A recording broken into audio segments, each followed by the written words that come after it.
Nós temos uma trajetória de muito orgulho do desenvolvimento da pesquisa agropecuária brasileira. Mas a gente não pode falar o mesmo da política de extensão rural.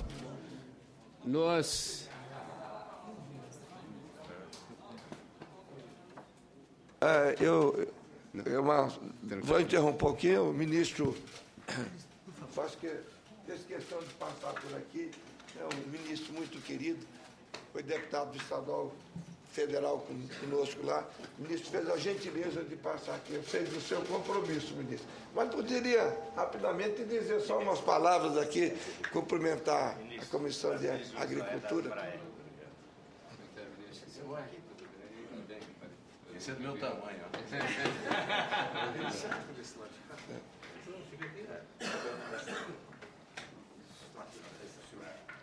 Senta aqui. É que o Hélito já falou e falou te representando, né? Tudo que tu dissesse, não posso desmentir.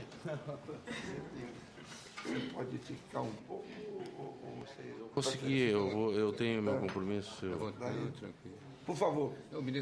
Ele vai ouvir a sua fala. Então, acho que está ok. Está ok. Então, mesmo nós não podemos falar, né?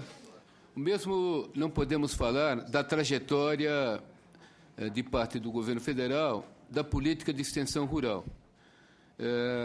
Nós temos, da história da extensão, pouco mais de 50 anos, das iniciativas ainda no sistema das ACARES, da ABICAR, uma primeira tentativa de se organizar um sistema nacional de extensão rural, através, né, das instituições estaduais, das associações de crédito, assistência técnica e extensão rural, e um sistema brasileiro que era a ABICAR. E essas instituições, elas constituíam um sistema brasileiro de extensão rural, o antigo CIBER, e que depois teve o CIBRATER. Os primeiros decretos que tratam oficialmente da articulação pesquisa e extensão ainda datam de meados dos anos 60, quando se organizava uma política nacional de agricultura. Então, ainda um departamento, uma direção de pesquisa pecuária nacional e um sistema representado pela ABICAR. A gente teve as primeiras formalidades de como articular os processos da pesquisa e os processos da extensão rural. Meados dos anos 70, 73, 74, nós temos fruto dos PNDs e fruto do que se desenhava da política, do potencial que se teria a política de agricultura no desenvolvimento social e econômico do Brasil.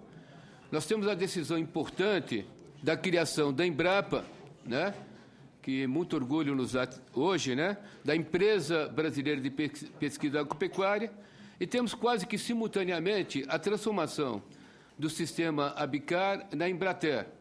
Aí nós tivemos, nos estados, a transformação das ACARES em EMATERES, a criação de um conjunto de institutos estaduais também de pesquisa, e tivemos, nos anos 70, um princípio de uma organização muito forte entre os dois sistemas. A Embrapa, as redes estaduais de pesquisa de um lado, e do outro lado, as EMATERES e a Embrater. Se teve, ainda nesse período, basicamente de 75, 76 a 81, uma primeira oficialização de uma coordenação dentro do Ministério da Agricultura que teria esse papel de articular esses dois polos importantes da prospecção de demanda de pesquisa, da geração de pesquisa, da adequação da pesquisa aos agricultores finais, essa unidade horizontal entre a extensão rural, a pesquisa e os agricultores e suas organizações. Esse sistema também, esse Compater, essa coordenação nacional, ela não deu frutos, né? Ela também não conseguiu adequar, fazer essa importância que estamos discutindo hoje do tema de articulação, pesquisa e extensão. Destituído o Compater, nós tivemos, ainda durante os anos 80, a crise mundial, uma crise afetando internamente as políticas brasileiras, e tivemos uma onda, que se pode chamar aí de neoliberal, de enxugamento da máquina do Estado, onde a Embrater e as Emateres foram as primeiras a serem afetadas. Então, nos anos 80, assistem um certo desmantelamento, uma certa desestruturação da política nacional da terra, que em 91 ela culmina entre o governo Sarney e o primeiro ano do governo Collor, com a extinção da Embrater e com uma fragilização que já veio durante os anos 80 para um conjunto das nossas Emateres nos estados. Alguns estados mais consistentes, elas sobreviveram melhor, e outras, elas se desestruturaram. Nesses anos 90, nós tivemos, dentro do Ministério da Agricultura, uma série de reformulações, de reestruturações, mas nunca mais o que a gente tinha na estrutura da Embrater, nós voltamos a ter dentro do Ministério da Agricultura nesses anos.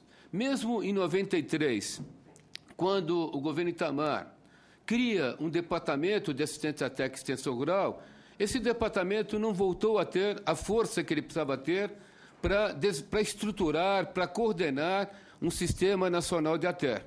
Então, os anos 90 assistem novamente uma continuidade da desestruturação da política nacional de ATER e a continuidade da política de apoio à pesquisa.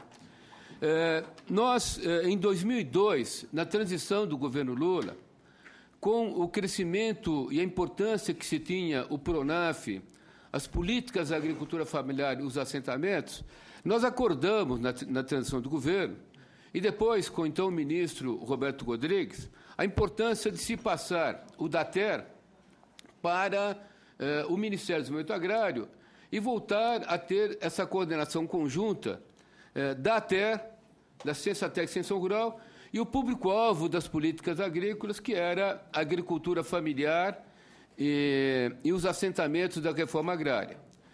Nós recriamos, em 2003, o DATER no MDA, depois, com o apoio do Senado, com o apoio do Congresso, conseguimos legalizar uma política nacional de ATER, né, um PENATER, conseguimos ter, no Orçamento Geral da União, orçamentos crescentes.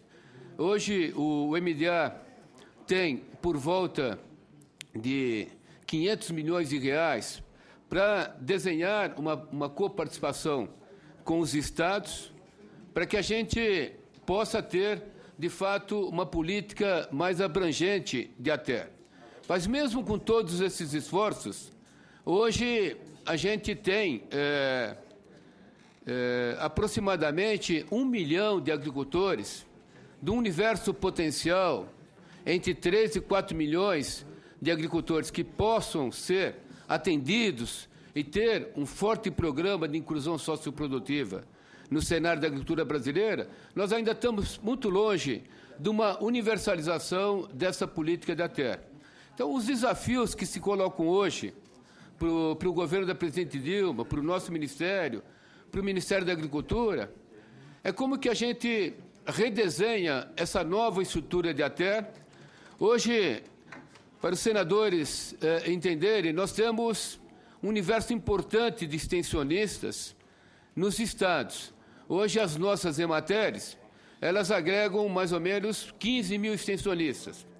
Muitos com a minha faixa etária, acima de 50 anos, acima de 30 anos de serviços de extensão. Então, precisamos de uma renovação nesse serviço de Emater, mas, enfim, é um contingente importante de mais de 15 mil extensionistas. Nós temos, junto às prefeituras municipais, pelo menos mais da metade das prefeituras municipais hoje no Brasil tem algum serviço de agricultura, algum serviço de extensão rural. São mais de 5 mil extensionistas. Temos no sistema cooperativo mais consolidado da UCB, quadros, departamentos técnicos de mais de 6 mil extensionistas. Temos pelo menos 500 organizações não governamentais que têm um outro contingente de aproximadamente 5 mil extensionistas. Nós temos nos estados um orçamento de mais de R$1,5 bilhão nas Emateres. Então, há volume de recursos a nível nacional, há prioridade a nível nacional. O que nós fomos agora é otimizar mais esse sistema brasileiro da ciência técnica e extensão rural e retomarmos, através desse sistema, essa articulação com o Sistema Nacional de Pesquisa liderado pela Embrapa. Hoje, Maurício vai colocar para nós melhor, das 47 estações da Embrapa, os senadores conhecem, nós temos um conjunto muito grande de tecnologias.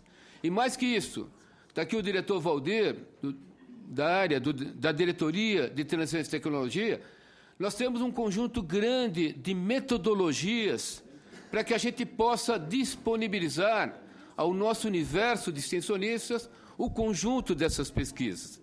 Então, eu queria dizer, por último, para vocês que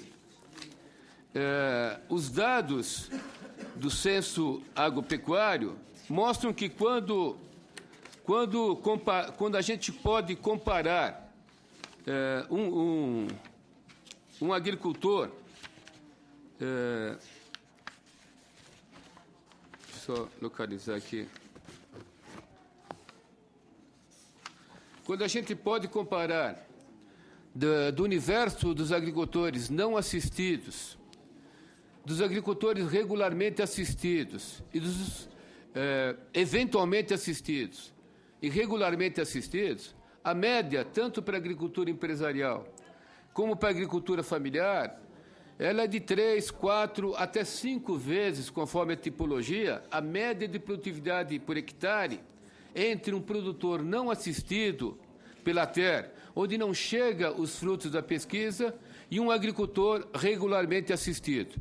Então, baseado em dados comparativos da força que, quando se articula pesquisa e ciência técnica, tem para os nossos produtores, o desenho é bastante otimista. Nós podemos, agora, com essas diretrizes nossas, a integração entre os dois ministérios, mais a educação, a ciência e tecnologia, uma integração aqui federal, a reorganização desse sistema nacional, que a gente avançou muito nessa década, mas temos que dar um novo salto nessa reestruturação de uma estrutura nacional de terra. Essa articulação com estados e municípios e com a iniciativa privada nesse sistema. E uma boa proximidade com as estações da Embrapa, nós podemos inserir um universo de pelo menos 2 milhões de agricultores, que hoje estão numa certa base da pirâmide da renda. 2 milhões, eu não quero falar da universalização, mas hoje nós estamos prontos para atender perto de 3 milhões de agricultores e inserir, fortalecer uma nova classe média no campo, em que a gente possa responder por uma continuidade de tranquilidade na segurança alimentar do mercado interno crescente, da oferta cada vez mais crescente às exportações, que a gente possa responder a esse desafio de agricultura e agroenergia e trabalhar uma agricultura não só do ponto de vista econômico, da produtividade, não só do ponto de vista da sustentabilidade com essa tecnologia, mas principalmente com a inclusão social. Então, dizer que o MDA trabalhou bastante nessa última década, a diretriz da presidente Dilma, como vocês viram, nos 2 planos safra, é de fortalecer, dar esse salto com uma nova estrutura, e estamos muito integrados nas Braer com os estados, no sistema, no CONCEPA com as entidades de pesquisa, com o nosso Ministério da Agricultura e também com a nossa Embrapa, para que a gente otimize esse sistema e faça, de fato, aquilo que ainda é um sonho, otimizar o potencial que se tem, a articulação pesquisa e extensão, que é o tema desse seminário.